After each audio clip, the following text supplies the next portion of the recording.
Welcome to another wiggity whack episode of the Strong and the Geek podcast. You ain't nothing but a clown. And we be clowning around on this dope track from Stereo Titans. They're a Philly-based band, right? I think so, yeah. We met them at Comic-Con, which we will delve into more when we get to our discussion Harrisburg Comic-Con. of Harrisburg Comic-Con 2017. Right. And we will be discussing everything, including Stereo Titans and all sorts of other things. But first things first, before we get into anything about Harrisburg Comic-Con and all the wonderful things we saw, We should probably introduce ourselves. We should probably introduce ourselves. I am your host, Ben Ramirez. With me here today is my special guest co-host, not the Hecatoncheires. I don't know what that is, actually. Stereo Titans is a band based on Greek mythology, and the Hecatoncheires is the fellow with like 50 arms. The gotcha. Giant with all the arms. Like Gilgamesh? The one that you fight him in God of War Ascension. I never played the newer God of War. Oh, okay. Well, in any case, it's a giant with a whole bunch of arms. Okay, well... Deep cut for all of you Greek fans out there. I mean, okay, that's pretty sweet. So I guess you just have your regular two arms if you're not the Hecatoncheires. Yeah, I think I'm just a regular person. Fair enough. Okay. Yes, the Strong and the Geek. It's been, a little over a week since our last episode, and a lot has happened during that time. Both geek news and also, things in the nerd stratosphere that we want to discuss. But the first and foremost, we had a lot of season finales of shows this week. Oh, yeah. Well, actually, it's been probably about 2 weeks since our last episode, so we've gotten a whole bunch of shows have had their season finales. Right. Not just the DC ones that we typically speak about. So of course. I'll delve into a couple others as we discuss. Right. So first things first, we can just jump right in on the DC shows. So I had the opportunity of watching the Flash finale on Tuesday, and just like the rest of the season, you've heard me on the show say this multiple times, this season has been like about a 7 for me, and this finale was also a 7. Basically what happened was it was the final showdown with Savitar, and momentarily Barry was able to reach into Savitar and make him realize, well, if you're Barry, then I know what you're feeling, and I can talk to the Barry within you. And for maybe a few minutes, maybe 5 minutes of the episode or 10 minutes of the episode, that worked, and Barry was cool with it, and then he was like, nah, fuck this, I'm Savitar, and peaced out again. It was a dropped plot point, although it turns out that it was all part of his plan. Right. He wanted to get them all there together. Right. Which, I mean, I buy into that. That's a good villain angle to be like, I'm going to be your buddy, and then trick them. Right. But he forgot that he's the Flash. Yeah. Who's the fastest man alive. Right. So no matter what his plan is, Barry's going to be faster. Also, it was revealed, and I was correct in my assumption that Iris did not die, that it was Harry who took... I feel like they should have stretched that out a little bit. HR took the place of Iris and used the face-changing technology. Don't you hate that shit when it's like a cliffhanger, and then a week later they're like, just psych! I mean, it was a total South Park move. Yeah. 100%. So basically, they do some running around. We should have expected that HR was going to get killed. They have had a different Harrison Wells each season. Yeah. And it seems as though they're going back to Harry for next season, because they asked if he'd stick around at the end. Right, which Harry was my favorite incarnation. So. Well, yeah, HR was kind of too silly. And Harrison Wells was evil. Was Eobard. Yeah. I kind of was okay with some of the things that happened in between that, to be honest with you, I don't entirely remember. It was pretty non-commentable. And then kind of the final showdown, they were able to get Gypsy in there and everybody. And then Caitlin, they synthesized a cure for Caitlin. Yeah. So she's not going to be Killer Frost anymore. Well, no, if you remember at the end of the episode. She says, I'm not Caitlin. She refuses the cure. Right. But she's good the now. Power of love is stronger. Yeah, that's what I'm saying. So she's going to be a good Killer Frost. You know what? I am so sick of the trope of the power of love is stronger. I just want her to be evil. By the way, that was one thing that I forgot to mention when we did our last episode, which was Guardians of the Galaxy Volume 2. Literally, the power of friendship is what saves the universe. Yeah. For the second time, because that's what also saved the universe the last time. Well, the first time it was also that he was a Celestial. Well, now it turns out it's that way. They said that they said that there's something different about you. Yeah. But really, it was that they all held hands. He still would have been wiped out. Oh, that's true. And then in this one, it was the power of friendship. And I'm just so sick of that as a trope. that, like, if you just love hard enough, Right. because that's not how love works. That's not how real life works. Yeah, not at all. In real life, I can love the shit out of like the whole planet, and if I get shot, I will die. Yeah. If I get shot with a bullet, I will die. Or Snow that has Right. taken over her mind. So she just loves hard enough, I guess. I guess the opposite is true.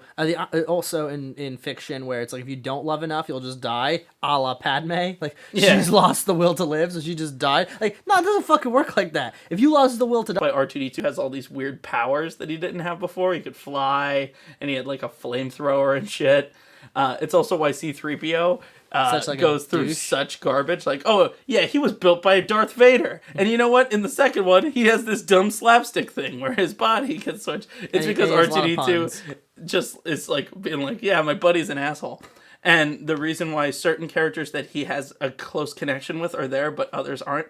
Like, Han Solo, R2-D2 never really interacts with. But Yoda and Chewbacca, he does. So he's like, oh yeah, and Yoda and Chewbacca were there. They're friends. Did you know they're friends? They're totally friends. I mean, it's all just R2-D2 like telling a story about how he was at a party, basically, and all of his friends were there. Yeah, but he doesn't seem to remember any of that in 4, 5, and 6. So. Well, I'm just saying that like the perspective is from him, and that explains why the robot at the end is like, Padme died of a broken heart. Because he's a robot, he doesn't understand. They were like, she's brokenhearted and now she's dead. He's like, well, if her heart's broken, of course she's dead. Yeah, if my core breaks, I'll be broken too. Yeah, my CPU stops working. He's like, her heart's broken? Of course she's dead. Yeah. Based on biological readings of human, broken heart equals death. Yeah. So that's a complete tangent, but I thought it was actually a great way of looking at the prequels. It is pretty funny. Anyway, back to the Flash. So ultimately, they battle, and Barry's able to take the suit and defeat Savitar. And that was a cool moment where he phases him out of it, and then it turns that was red. Cool. And honestly, I did like the whole tricking the Black Flash. That was kind of cool. And then freezing him. Oh yeah, that was pretty neat. But although it kind of made him not as imposing. Die like a bitch. He died like a total bitch. Now here's the thing. So after all that happens, the final moments, because no one's in the Speed Force starts going crazy, causing basically the same thing that happened at the end of season 1. It looked like almost the same exact Although thing. thankfully it at least waited to the dramatic timing so we could have the resolution between him and Iris before. Oh, obviously, yeah. You know, I do, I love you. You know, because the Speed Force has Barry's best intentions in mind. That's why it keeps showing up as his mom. Yeah. It's like, you know what? We'll let him get in his last goodbyes. Okay, I don't totally disagree with the idea of the Speed Force being like it's almost sentient. Like that's okay because the Speed Force. Yeah. Have they said on the show yet that the Speed Force was created by Barry or no? No. Okay, because that eventually it's gonna have to get to that, right? I don't think in this universe they're gonna go with that. Okay. But basically because Jay Garrick has been the Flash for like and he's been using it through the years connected to the Speed Force. Yeah. Okay. He tells Barry about. Oh wait, no, Eobard Thawne tells Barry about the Speed Force. But Eobard knew that Barry would become Flash, so so Flash still could have created it. But either way, we'll get to paradoxes in a second. Yeah. Well, anyway, final moment. Barry's like telling Iris he loves her. Let's get married. Blah blah blah. Love you, everybody. We're all back together. Caitlin's a member of the team now. Harry's coming back, and then just out of nowhere, he's like, the Speed Force needs someone in it, and it has to be me. And Jay's like, because I got Jay out, and Jay's like, no, Barry, don't do this. And Wally's like, Barry, I need you. You're the better Flash. And everybody's freaking out. And then she's like, Iris is like, till death do us part, Bartholomew Allen, and it's just like Bartholomew. Yeah, and it's just like, what? And he goes in, and that's it. Like, yeah. Well, you know, I was like wondering, is this setting up for Wally West to be the next Flash? But they're not actually getting rid of Grant Gustin. I mean, I hope that they just at least have the balls that don't make, Flashpoint 1 episode or 2 episodes. They did, yeah. So they don't make Barry gone for the first episode and then like, we need Barry. What if all next season Wally West is the Flash, like straight up red suit Flash, and then at the end Grant Gustin comes back like Barry did in the comics? I mean, like Flash Rebirth, they try and do? Yeah. That'd be cool. Where then we have 2 Flashes, which is what happened when Wally West was Flash, and then Barry Allen came back for a little bit until, Wally went, dooloo. Well, because even future Barry, when he meets him in that episode where he's all emo, he says, like, we haven't seen that suit in a while, meaning that Barry gets a different Flash costume. See what I'm saying? Yeah. Also, there's still that byline written by Iris West Allen that says that the Flash vanishes in the Crisis. In 2024? In 2024. Yeah, so... Yeah. So what the hell? What the hell? So we know he's going to be back and be fine. Yeah. At least by 2020. Unless the future changes, because that's the problem with this universe. Okay, so this is something you and I were just talking about off air. So Savitar... Well, with the Flash. Okay, I still think that Legends of Tomorrow's been specifically the Flash. handling the time travel pretty well. It's doing okay. But this one... Okay, so the Flash creates Savitar as a time remnant to save Iris. But... Iris is killed by Savitar. Chicken before the egg, man. What's going on here? So I was saying before that in the DC universe, a lot of times it sort of follows the ideology that kind of Dr. Manhattan explains in Watchmen, that we perceive time as linear and flowing only in one way, and not starting or stopping, just kind of going on. But Dr. Manhattan, now that once he gets deatomized and lives outside of time, he sees it, he perceives time as all the things happening at once. He sees past, present, and future continuously all moving. Mm-hmm. And because of that, he can kind of go into any moment. So in this sense, it's like what's happening in the past and happening in the present are like concurrent, even though they influence one another. So going back in the past and changing something is happening while the present stuff is still happening, but they can have effects on each other. Basically, there's no way to wrap our regular human minds around it without saying, oh, it's a comic book thing. Because here's another thing. If that's the case, then Savitar shouldn't be remembering things as they're happening. He should remember everything that's happened because he is the future Barry, right? Right. So he should remember himself being phased out of existence. How? You see what I'm saying? Like, if you're going to say that, then you cannot also then have a time paradox. It would just be he's a diverging point in time. See what I'm saying? Like, from a separate timeline sort of thing. I think it would have made way more sense if he was just the time remnant that Barry created to defeat Zoom last season. Right. That we thought died, but like he got sucked into the Speed Force and was driven insane or something like that. I was really hoping it would be like Eddie Thawne. Yeah. Or something, like who got sucked in and like... I'm just saying. Also, the little thing, again, it's just one of those things where it's someone not paying attention to their own mythos at all. So when Eddie kills himself, Eobard immediately disappears. Instantly. They said, oh, he's got a few hours. Yeah. Who defines that? I don't. So these are. So Is it because they're more removed by time because Savitar is supposed to be from like no.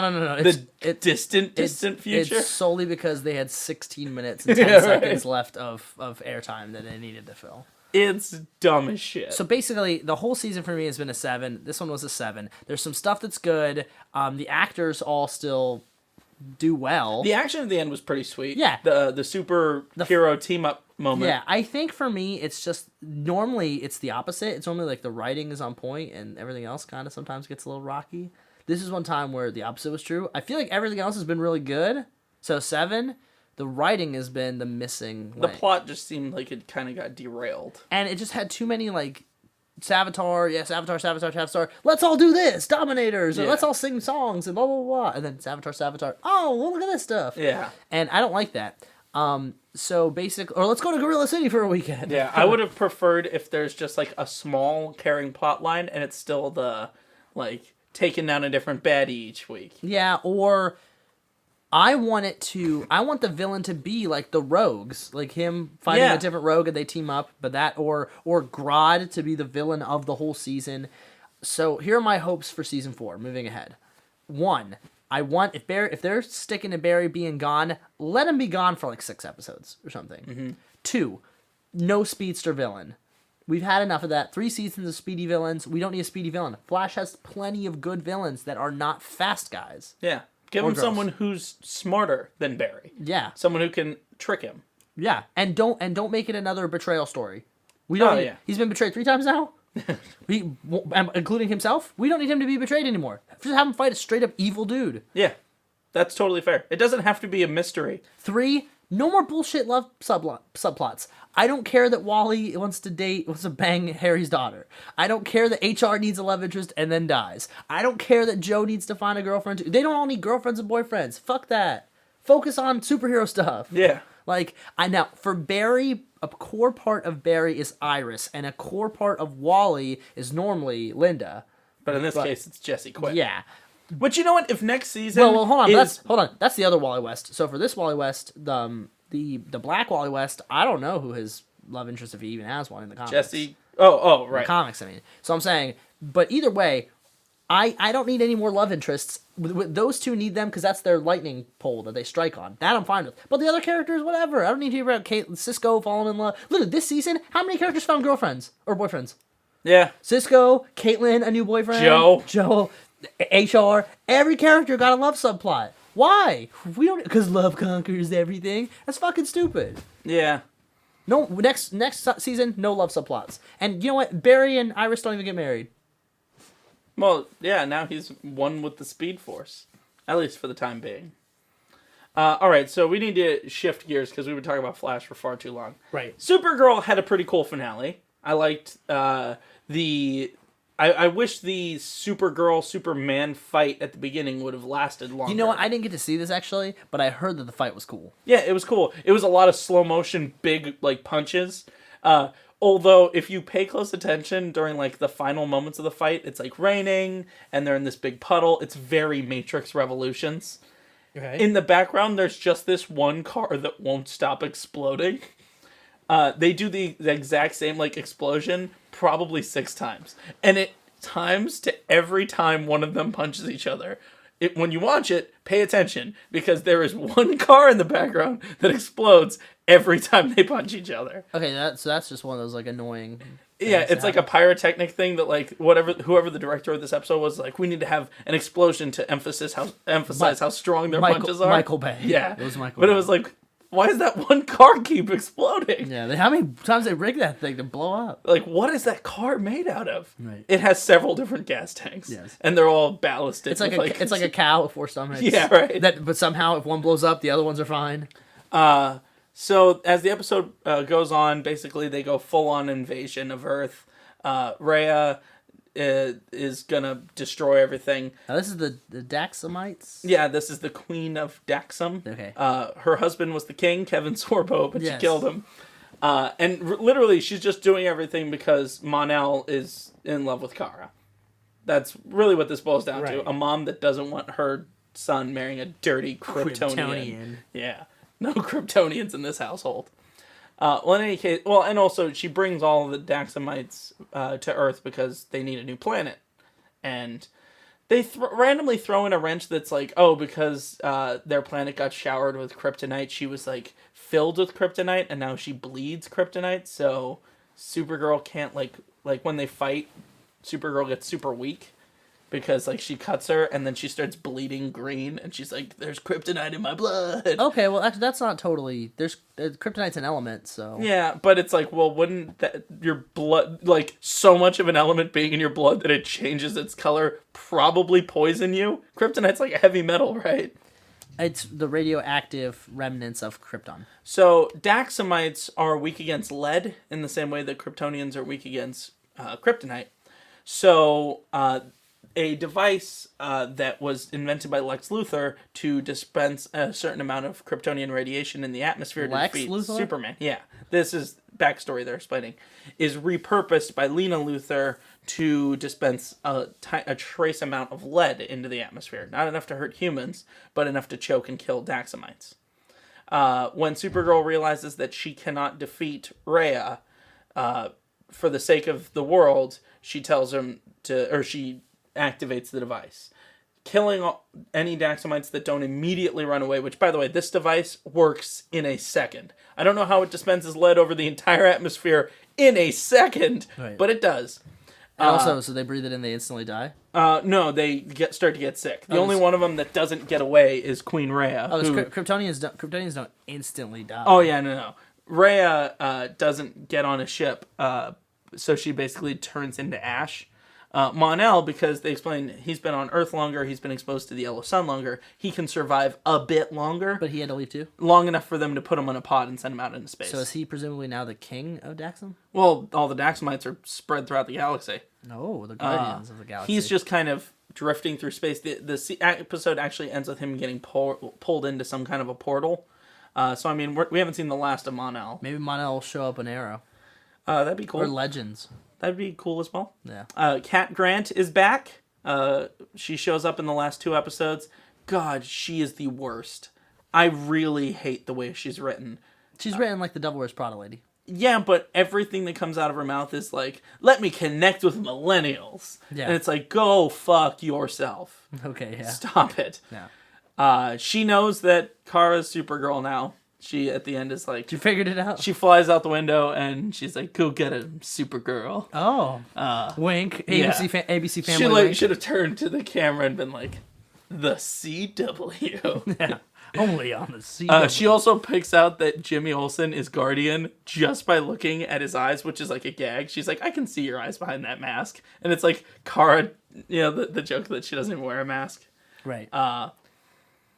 Magan shows back up for like a minute with a whole bunch of white Martians that are like good white Martians to help in the fight, which I guess they can get here from Mars soups quick. I mean, maybe they have a teleporter or something. I guess.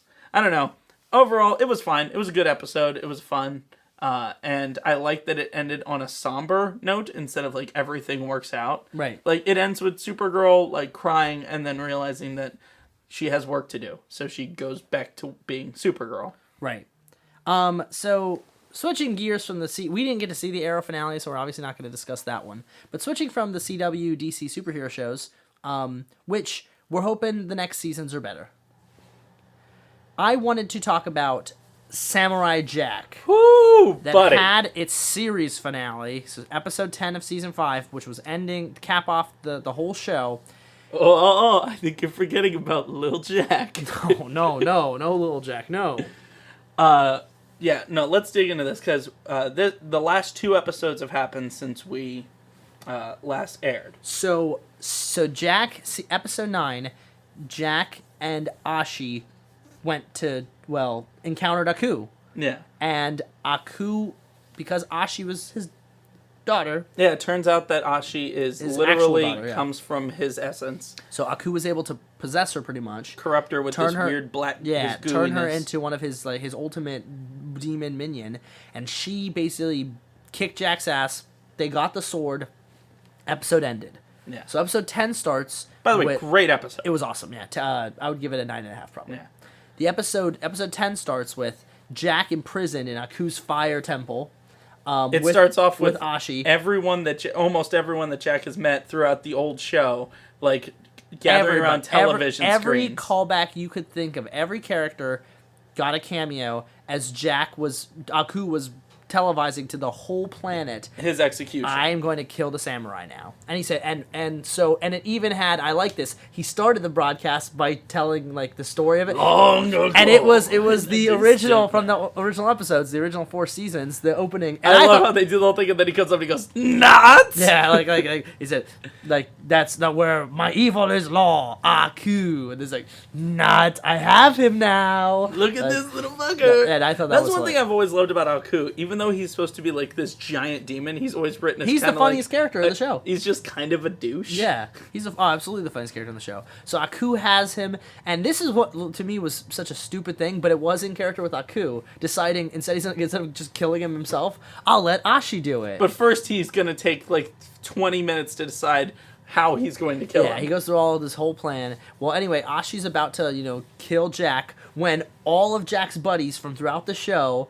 Who have all? I'm glad they drew them all so that they've all aged. Mm-hmm. They all came back to attack Aku's tower. The Scotsman is a ghost. Yeah. So basically, the final battle of Aku begins with, and it was awesome. It was so cool. The action scenes were intense. The art was awesome. The sound effects, everything. Can I tell you the moment where Aku's like, "I'm done with this"? He goes up in the sky and turns himself into just raining spikes. Yeah. I literally got chills. I was like, that is such an evil way of like. And it shows that he is completely unstoppable, right, except for the samurai. Like at the end of the day, he's like they're bothering him. Yeah, I can reign myself. Right, and just destroy everything. We got to learn all the names of the Scotsman's daughters. Yeah. Who, that was a great moment where he's like, so which one of them are you going to marry? Yeah. He's like, I've actually met someone. And then he points over to her and he's like, I don't think she's your type. That was pretty funny. Although that does add to the only thing I can say I don't love about this episode. The power of love is what... Well, but this one is different. And this is why I'll say it's different, is because Aku is able to possess her, but she's still in there, and Jack's kind of like talking to her and her trying to fight it. That's not the same as just like, oh, love magically cured me. She's internally trying to fight it. Right. And from a psychological perspective, you can fight your inner demons. You can combat them with your will and try and overcome them. That isn't the same as just saying like, oh, I love you. We're magically fine. Yeah. Like, because she's not magically fine. She is, and this is well drawn and well acted by the voice actor. It is tormenting her to get out of there. But she's able to do it and get Jack the sword. Well, she's able to do it as soon as Jack says, I love you. Yeah. Which... in hindsight, I can give credence to the fact that Aku is made out of pure hatred. Right. That's what he is. So the idea that she's never been loved ever in her life since the moment she was raised, to be told she's loved gives her something to hang on to that allows her to combat. Because if he's pure hatred, then love would allow her to take control. It's like Iris being Barry's lightning rod. Yeah. Which that I'm okay with. I mean, it's cliche, but whatever. But anyway, she's able to use her Aku powers to get Jack... to tear open a portal exactly. inside. Get Jack back where he needs to go, and then the final showdown finally happens. And I love it, because he just shows up and he's like, you're back! Yeah, like, already? That was quick. And Jack just kicks Aku's ass. He kicks the shit out of him. Honestly, the only thing I was disappointed about was how fast Jack just murked Aku. I would have preferred if he actually lost his composure for a minute and was just like swinging his sword at the ground. That classic like, you got him, you got him. I would have preferred if the final, like, if they would have shortened the huge battle a little bit, and the whole Jack Ashi love a little bit, cut down a little to run. So we get a final boss just battle? a real, like, legitimate one of those excellently choreographed and drawn and animated battles between Aku and Jack, the final battle. But anyway, Jack prevails, Aku is destroyed, and sure enough, looks like a happy ending, and it goes to like what presumes to be Jack and Ashi's wedding. Happy wedding, the world is saved, everybody's celebrating. And were you also like, no, this is not how this show ends? No, I knew it was gonna happen. I'm sitting there and I see them all getting ready and Ashi coming, and I'm like, this isn't gonna be a happy ending. I know for a fact it's not gonna be like. And sure enough, she collapses, and the realization is there that without Aku, she would have never existed, and she just fades away. It just takes time, like in the Flash, for the paradox to catch up. So maybe Flash ripped off Samurai Jack in 4 days. Or maybe shared universe. Yeah, yes. But this obviously, Jack is really, kind of distraught about, and this goes to show what he said in the couple episodes back, where he said everyone he knew and cared about, now all he has is memories of them. Yeah. Ashi's now a memory too. And the question is, are those memories going to fade because they never existed? Yeah, who knows? But it ends with him sitting there really somber and upset, and the artwork's absolutely beautiful with like the cherry blossoms and everything. And everything's gray, and then the ladybug lands on. And then the little ladybug. And then flies away, which I think is such a nice little touch of like, something came into his life to take away the gray, and even though it's fleeting, and he'll now there's color, and he'll always remember Ashi. But like he learned how to love really for the first time. Yeah. And now his life, but now he can live in a world where love can exist and stuff because there is no Aku. Honestly, Samurai Jack season 5 for me, 10 out of 10. It's so wonderful. It was so good, a perfect cap to the show. I was gonna say, literally, if there's only 2 points I can make about the finale, it's that the cliche of love can conquer all is kind of overplayed. And the wolf didn't come back. Yeah. I wanted the wolf to come back in that final battle. I didn't think about that. The wolf I would have wanted. Especially if like the Scotsman came like riding on the wolf. Yeah. I would have wanted the wolf. And my other thing is I just wanted a longer final showdown between Aku and Jack. Also, I'm a little sad Aku died. I love Aku. He's so funny. But yeah, Samurai Jack, super great. We finally figured out why his sword is magic. It can suck up Aku. Yeah, well, I mean, we knew it was magic because it was made by the gods, but we figured out, like, it can... What is its actual ability, other than being able to cut through machines? It gets him and stuff. Yeah. All right, any other season finales that we got? Well, we got season finale of Agents of S.H.I.E.L.D. Okay. Which was pretty good. As for anyone who actually watches the show, I know I'm like the only person who does. The Ghost Rider comes back because he left at the half-season finale, and he hasn't been in the second half. Actually, it was really like two different shows this season. They did the first half dealing with a lot of magic and Ghost Rider, and then the second half has been dealing with like the life model decoys, the LMDs, which are like the Marvel robots, and this whole like Matrix world they called the what's it called? The program, the Matrix. The framework. So it's been like these two different things. Actually, they call the second half of the season Agents of Hydra because inside the framework, Hydra is basically, it's like if the Nazis won World War II, basically. Wait, so Hydra was still a thing in there? Hydra controls the whole world. Oh, wow. So that's so they live in this different world for a while, and all the characters can't remember who they are. Oh, man. So they're all like, have different roles to play. Agents of S.H.I.E.L.D. really trying here to keep its viewership up, huh? Yeah, I mean, they threw a wrench and everything. In the last episode, though, Ghost Rider comes back, and they use him to defeat Ada at the end. Ada is the ultimate baddie because she has all these different magic powers, and the only one that can stop him is someone who's got a magic fire whip. Of course. And he can do hellfire attacks. At the end of it, they're like, so, where do you go now? And he's like, well, I picked up a little trick. And he spins his chain around, and he creates a portal, and he walks through it.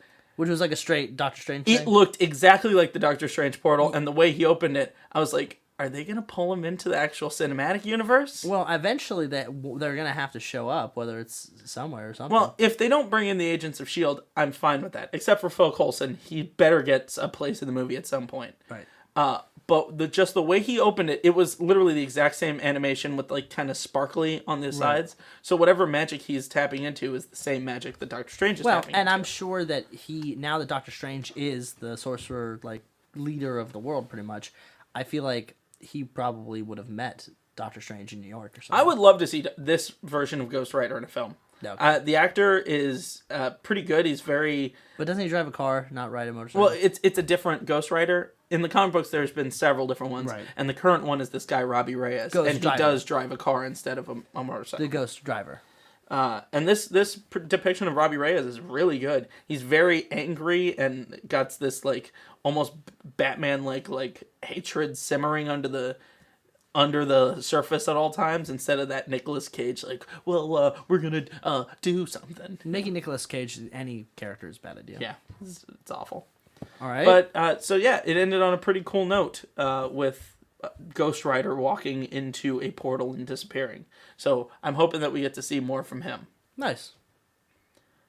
Other than that, I don't think there are many other geeky ones.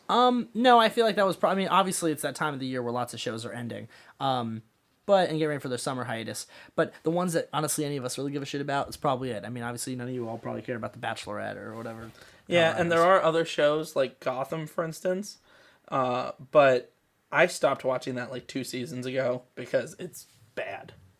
And I know other shows like you hate watch, but like that one, it's just boring. I haven't watched Gotham since season 1. Yeah. It's honestly, I gave it 2 seasons, and I don't like the fact that they've always been like, let's show as much about Batman as we can, but still keep Bruce Wayne a little kid, and let's give Joker an origin story, but we'll never say Joker. Yeah, and it's like we know who that is. I mean, and then they're gonna probably pull a fast and say it wasn't Joker, it was Jester, like something stupid. I don't know. Yeah. Well, he dies as the Red Hood, so. Presumably he would come back as the Joker. So he's just Joker? That's so dumb.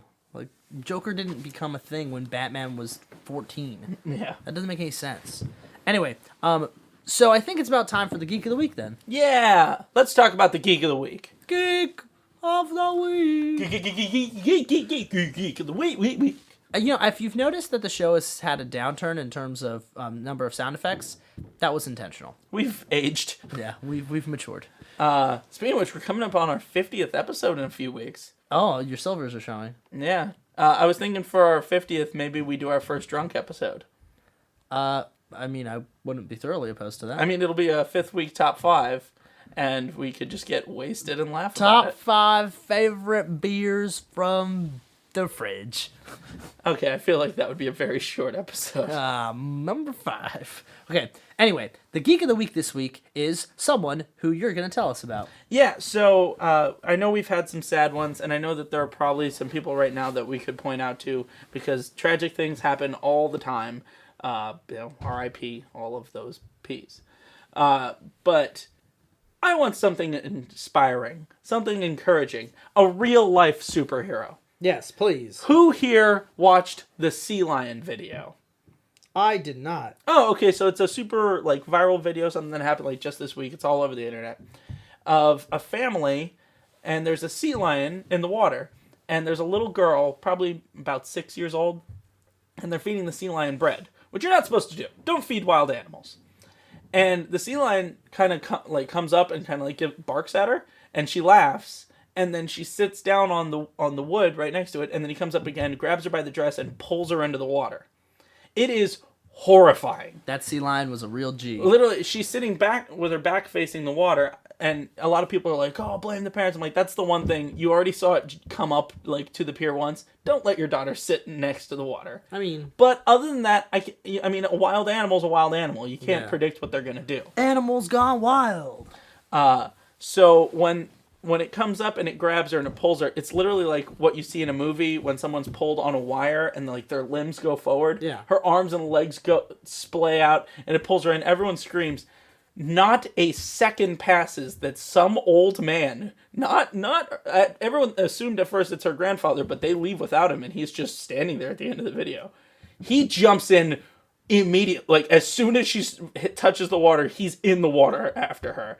Grabs her, pulls her out. She's in the water a total of maybe 3 seconds. Wow. They take a little while to get the old man back in, but he picks her up, one arms her back in. I wonder if he punched the seal or something.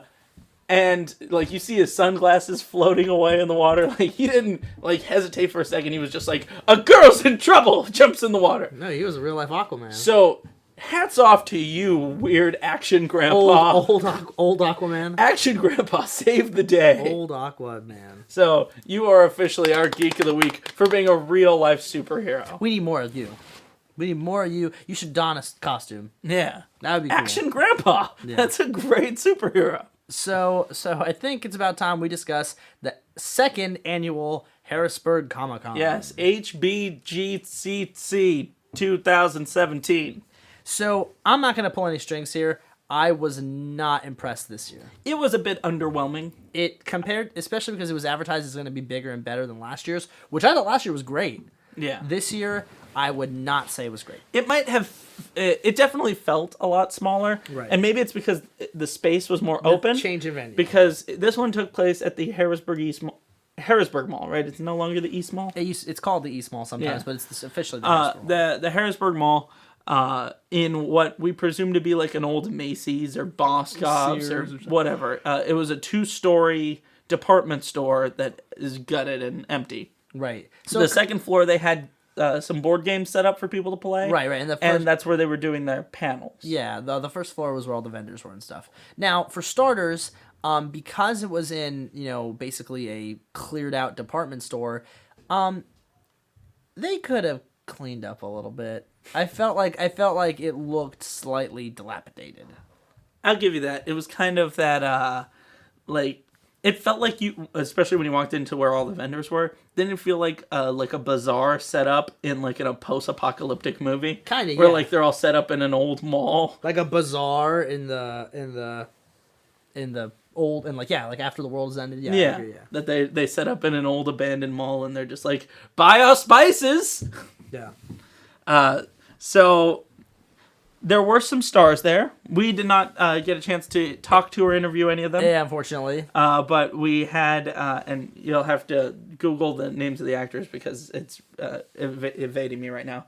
But we had the teacher from Stranger Things. Mm-hmm. We saw John Diggle was there, as well as Eobard Thawne. Yep. Both the CW stars. I really wanted to go up to the guy that plays Diggle and ask him to just say, Oliver. Yeah. Because that's basically I imagine if you made it into a drinking game and you were binging a season, you'd be wasted by the end by how many times he says, Oliver. Yeah, my favorite thing that Diggle does is anytime he encounters Barry, and just like his comments on like Barry's ability to like go super fast and all the ridiculous things that happen in that universe. Yeah. But yeah, so we saw them, and then we obviously, like we do at every con we go to, we went and interacted with a lot of vendors and, kind of communicated with them about what they do and stuff. So let's start talking about, like we started the show with Stereo Titans. Let's talk about Stereo Titans. So Stereo Titans is a band that does a combination sort of thing. They also have like a comic book in their album. It's a combination band, and it's like a themed band. They're supposedly based off of Greek mythological heroes. They all give themselves like names. They have a comic that I guess is based off the characters that they play on stage. Right, where they all play, like the Titans. They're all wearing like armor. Their whole kind of shtick is that after the Titans kind of were, cast into Tartarus. Yeah, and this is what happened after they got out, and what were they doing since then? They became a band, and presumably they get into lots of hijinks. I haven't read their little mini comic yet. Oh, I would have hoped you would have, so you could review it. No, I didn't get a chance to read it yet. So here's the thing. Their music is pretty dumb. Okay, all right. This is where we have... It's not for me. All right, this is where we have separate opinions, okay? For starters, before I even talk about the music, let me say that I think the idea is cool. Oh, yeah, very cool A comic book band that, like, their act is, like, them in character, and in between songs, they have their repartee about, like, you dealing with me, and when you're a Titan, and we're all Titans, we hate Zeus, whatever. I think that's cool, and the costumes are cool. They had their drum set up with these, like, tentacle things that were made. That looked kind of cool. So I think their logo was sweet. Yeah, having a gimmick is sweet. Now, when it comes to the music, my thing was, so I listened through, they're on SoundCloud and iTunes and everything. I listened on Spotify through their album from last year one time, and it feels like it's a lot of things all in one album. Yeah. Like it's trying to be a lot of different things. Yeah. Which, okay, I get that's not totally unusual, but... Look, I don't like it. Okay. It's not my type of music. The lyrics seem really dumb. I mean, to be fair, you only listened to a little bit. Yeah, I haven't listened to the whole album. I got the vibe that it was like, in one track they're trying to be like Linkin Park-esque, and another track they're trying to be like Coheed and Cambria-esque, on another track they're trying to be like... Five Finger Death Punch or whatever. Yeah, another one they're trying to be like Insane Clown Posse or something. Yeah, it seems like a mix of like nu metal and rap metal. It just felt like it was trying so many different things, and because of that, like, they were being stretched thin that like they didn't nail any single one thing. Here's the thing. If they were like a straight up like Dragon Force, like fantasy speed metal band, you know what I mean? And they were doing songs about the Titans and Greek gods or whatever, I'd totally be into it. Yeah.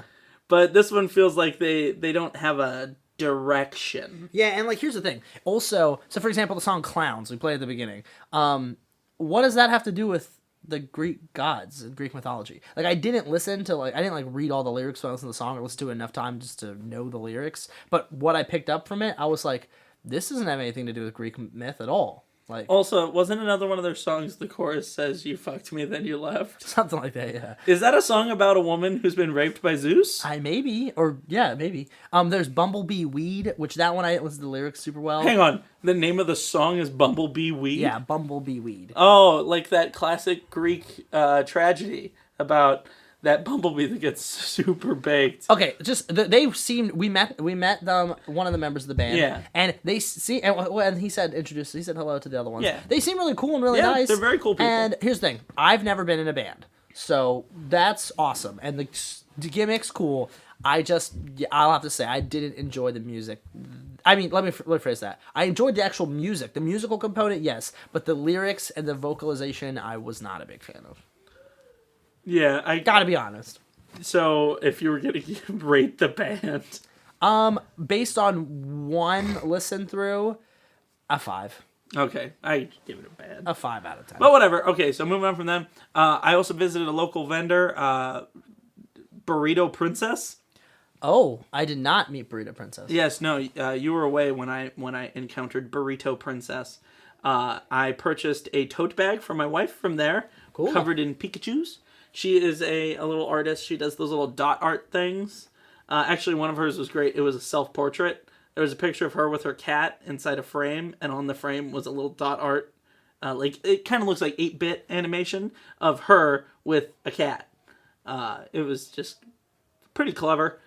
She makes bags and stuff. So if you're looking for some nerdy gift ideas or some stuff for yourself, check out Burrito Princess. I give her a very good.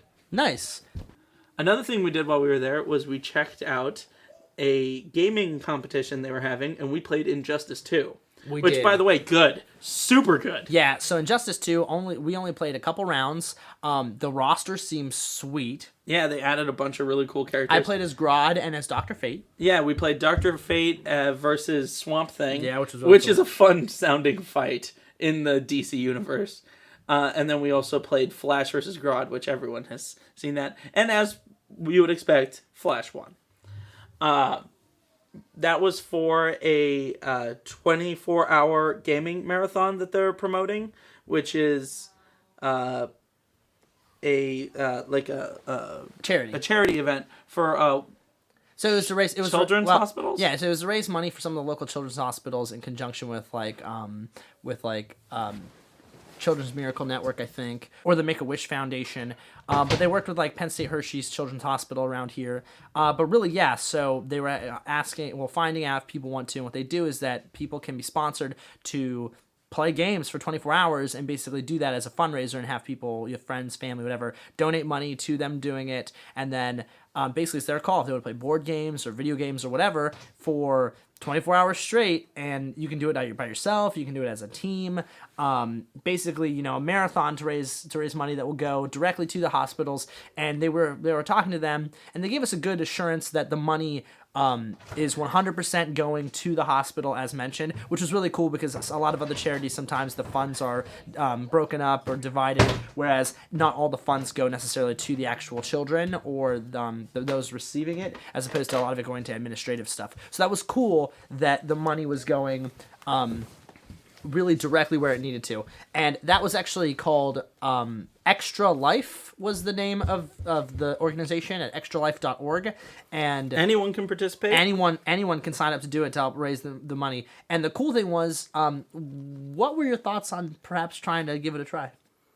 Oh, yeah, no. They talked about how they're having a lock-in type event that we, as Don't Break the Streak, might have to attend.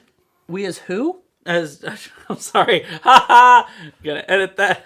Maybe.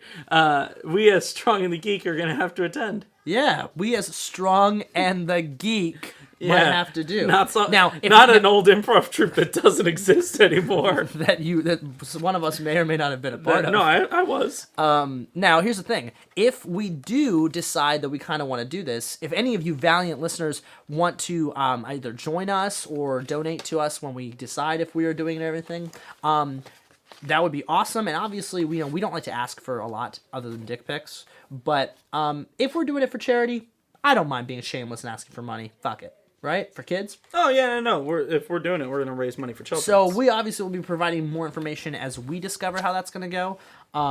But be on the lookout, or I guess the listen out, for perhaps that. All right, so we have some other promotional things here that we got from other tables, and we'd like to quickly talk about some of them. Midtown Cinema, which we've talked about before. It's just a great local cinema to promote and check out. Speaking of cinemas, there's also the Whitaker Center, which is going to be doing a great event for Spider-Man Homecoming. Right, and they gave us free popcorn! Free popcorn! And we were entered in a drawing to hopefully win free tickets to Spider-Man Homecoming at the IMAX, which would be very exciting, particularly because Spider-Man Homecoming comes out in, July? Yes. Oh, man. So soon. I believe so. So soon. So we did meet another podcast, which I haven't checked out yet, but I'm going to be listening to him this week, called Admit One, which is two fellas locally that they basically... Each week, one of them shows another one a movie that they haven't seen before that the other one loves, because they both have, different tastes in movies, from what I understand.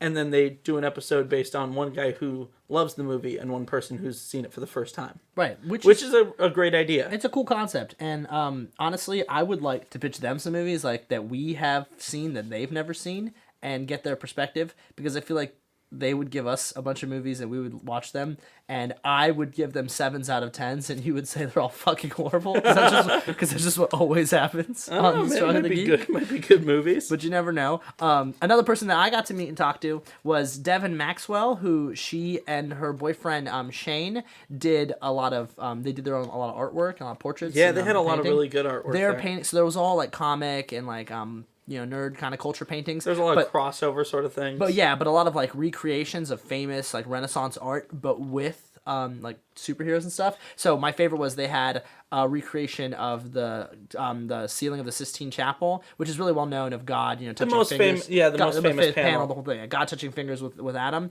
Well, this one was Venom, the symbiote, touching the fingers with Spider-Man. Yeah. And it was very cool. It also cost like $800. So yeah. I did not purchase it. You actually could see some of the symbiote peeling off and some of Eddie Brock's face underneath. It was very cool though. And some of the things that Shane did, he wasn't there, but some of his art was there also. Actually, he was one who did that one. And some of the other ones he did were really cool, and Devin's stuff was really cool too. By the way, Devin Maxwell sounds like a super villain name. We told her that. Yeah, it sounds like I thought Maxwell Lord, but Devin Maxwell also sounds like it sounds like also like maybe like Booster Gold's real name. I know it's not, but like something like that. Another one they had there that I thought was really great was they had a poster that was made after the old Star Wars poster, but it was Dayman. Yeah, with characters from Always Sunny. Yeah, so that was great. Another thing that we'd love to give a shout out to, they had a table there and they were discussing, is the Wolf Sanctuary of Pennsylvania. Oh yeah, of course. This is a great cause. They have wolves, and you can go see wolves, and who doesn't like wolves, right? And they help wolves. They keep them from getting killed by poachers, or I guess just dying from not having enough food and stuff out in the wild because, as mankind spreads out, we're taking away their hunting lands and stuff. So we need more places like this to take care of animals that otherwise might go extinct. And basically, if you think like wolves or wild animals like aren't a big deal, or the environment's not a big deal, or the planet, or any of those things aren't a big deal. I'm really surprised you listen to this podcast. Yeah, you probably just shouldn't listen. And also, I have a special message for you. I want you to listen close. Go ahead, turn up the volume. If you're in your car, pull over and listen carefully. Fuck you. All right, sorry. We're gonna feed you to the wolves verbally. Yeah, sorry. That was my internal environmentalist speaking. Another one that we met, and I think kind of the one that we actually probably ended up spending the most time with was, and we've mentioned them actually from another Comic-Con where we met them, which might have been last year's Harrisburg, I don't remember. But that's the Bodana group, and so they actually have kind of, feel like I could connect with them well, because they're actually a nonprofit that uses tabletop games, board games, RPGs, D&D, all that sort of thing, to connect with like at-risk youth and youth with mental health problems or whatever, just to enhance their social and emotional development. So they use games as a therapeutic tool to kind of connect to people in the community, particularly young people, which is something that I told them, as my other profession, which I will not say, I do that exact thing all of the time. And so what was interesting was they had a whole mess of games set up upstairs. So we decided, you know what? We'll try it out. Let's try out a game we never tried. So I'm going to let Ben mention, I'm going to keep you all in suspense here. I'm going to let Ben mention another couple people that we talked to, and then I think we should finish out our Comic-Con extravaganza by mentioning the game of games that we played. Oh, yeah, absolutely. Because it was, I'm going to give it right now on the air, 10 out of 10. But I'm going to leave you in suspense waiting to hear about it. It was pretty great. Speaking of local toy and game, whatever, we also got to check out a local toy store. This one's actually in Dover, PA. The Treasure Trove Toy Store. They had a lot of really cool pieces there. Stuff that like I look back now and I'm like, oh, I think I might have had that when I was a kid, and now it's worth like $200, that type of thing.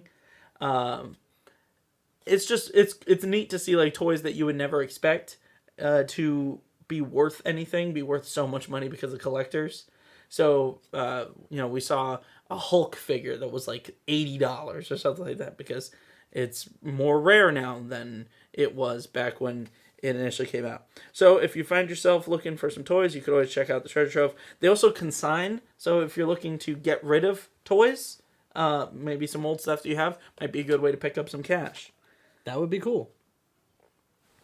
Also, we saw Second and Charles who was there, but obviously... Second Charles has their actual stores in that mall. Yeah, and I mean, Second Charles, we've never talked about them on there. Great store. We're not paid to say this. We just like to go there because they have all sorts of cool stuff to buy and nerdy stuff. However, I will say this much. I went there looking for a comic book this past week, and they did not have it. Well, then maybe you should have gone and checked out the Comics Closet in Shrewsbury, because there's a great comic book store down there that they had a table, and we got to look at some of their stuff as well. Should I come see what's hiding in their closet? That is their tagline. Yeah, there you go. You know, that... Is that a little weird? Come see what's hiding in our closet. Am I taking that? Am I perceiving that as weird? Tom Cruise. Oh yeah, or John Travolta. Yeah. Right? That's a South Park joke, not a gay thing. Okay, so anything else? Other than us, again, it was a smaller con this year. There wasn't as much cosplay because it was a smaller kind of thing. Yeah, Deadpools, a lot of Deadpools. Yeah, almost exclusively Deadpools. I saw a cool John Constantine, except it was very obviously a blonde wig. Oh, I missed the John Constantine. We saw our girl Katie Coe again. Oh, yeah. This time. And some other professional cosplayers. That one guy in the old, like, Cesar Romero style Joker costume. So on the kind of the professional cosplayers corner, we saw them. And yeah, his Joker was on point. She was Rita Repulsa, I think, from the new Power Rangers. Yes. And we also saw someone dressed as a character I cannot identify. But it was a good cosplay, but I could not identify what exactly the character was. It was it looked like... kind of like Kim Possible. It might have been Kim Possible. Oh, okay. I don't remember that one. But... Yeah, another professional cosplayer, a lady. But okay, so here, to finish up the evening, I know if you think we sound rushed, it's mostly because we kind of just were recapping, like, what all we did. We normally, like, do it beforehand, but today was kind of like let's just recap it on the air. Yeah, well, and a lot of stuff is like, we wanted to focus more on the season finales and stuff because the con itself was pretty short. Yeah. We only went for a few hours on one of the days. Yeah, overall, I would give the con this year like a 6. It was a meh. But here's the thing. Then we got to play Here, Kitty Kitty. Here, Kitty Kitty. Here, goddamn kitty. We played 3 rounds of this game. I would have gladly played another 3. There were 3 of us. It was you and I and my friend Shannon. And we each won once, so we got to leave the table all as winners. So Here, Kitty Kitty is a board game where the goal of the game is to score points by having kitties, which are little plastic cats, of different colors. 4 different colors. You are trying to acquire the cats by either A, moving them onto your yard and then onto your porch, then into your house, so anywhere on your property. You're trying to get as many cats in your house as possible. In your property, yeah. Well, because you can score points depending where they are located on your property. But the most points come from having them in your house. Or alternatively, you get to move cats via the cards that you play and draw. So it's kind of got like an exploding kitten sort of vibe in terms of how you use the cards to make different things happen. But let me tell you, this game is pretty fun. Yeah, it's just a bunch of cat puns, and the goal of the game is to be a crazy cat lady. Yeah. To have as many cats in your house as possible. And the cards, the different cards, like the different things they do. So there was a card where you could like foster care 2 kitties, but then someone else could adopt a kitty, so they rob them from you. And it just encourages you to make cat puns. Like, the guy who was setting up was like, hey, one of the ways to get more points is to have all of your cats the same color. This game is the only game in the world to promote eugenics. Eugenics. Which is hilarious. Yeah, and we were just talking about how it was perfect. And I was literally laughing. Yeah, and I was clawing my ears off with fun. I don't know. Yeah, and we were all getting pussy. What? Because cats. I guess, yeah. But anyway, overall, Here Kitty Kitty was awesome, 10 out of 10. Oh yeah, no, it's worth every penny. I know, like, it sounds stupid just listening to it, but it actually was really, really fun. It's a great game. So easy to pick up and learn. We learned it probably within the first, 4 minutes of playing. And I could see how you easily could turn that into a drinking game. Oh yeah, Here Kitty Kitty. Yeah. Here Kitty Kitty. Here, drinky. Got a little something to show you. So anyway, I think that's going to about cap it on the Strong and the Geek. Yeah, for this week. Check us out next week when we talk about something else that we'll come to when we get to it. You can also check us out on iTunes and on Facebook and SoundCloud and YouTube and Twitter. All of those things, either at The Strong and the Geek or at Strong and Geek. You could also hit us up with an email, thestrongandthegeek@gmail.com, which we will take and read live on air and talk about whatever it is that you want to talk about. So, hit us up on all the things. You can hit me up personally at the Ben Ramirez on Twitter. You can hit him up at Ramrez4 with the number 4 Prez. And stay tuned for all the upcoming things we might have going on. We know we'll be reviewing Wonder Woman in a couple weeks, Spider-Man Homecoming. We'll also be talking about all sorts of upcoming comics. I just ordered a whole bunch of DC Rebirth Volume 2s I'll be discussing, and I'm sure you probably have some games coming on. Yeah, I didn't get to the game that I'm playing right now this week, but next week I'll be giving my review for Horizon Zero Dawn. And keep your eyes peaked and your ears peeled. Your eyes peeled and your ears perked up. Keep your key and peel ready for our 50th anniversary special. Not 50th episode anniversary. 50th episode special, which I think will be a blast. Maybe we should have like a group of people. Yeah, that'd be fun. So you all stay strong. And stay geek.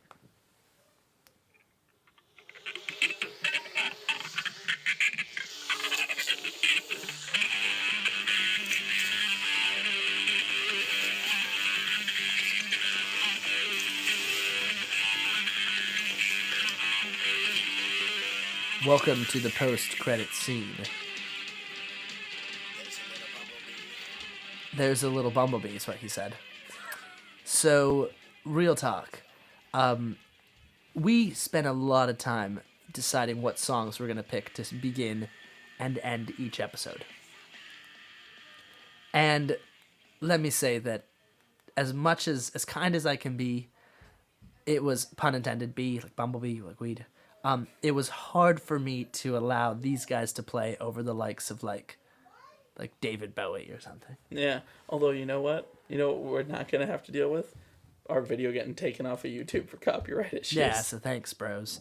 Also, if you're listening to this and you've continued to listen to the post-credit scene, good for you. Yeah. You're never going to listen to us ever again. No, you're not. Ah, my time remnant ran through the Speed Force! Jerk off motion! Stop me.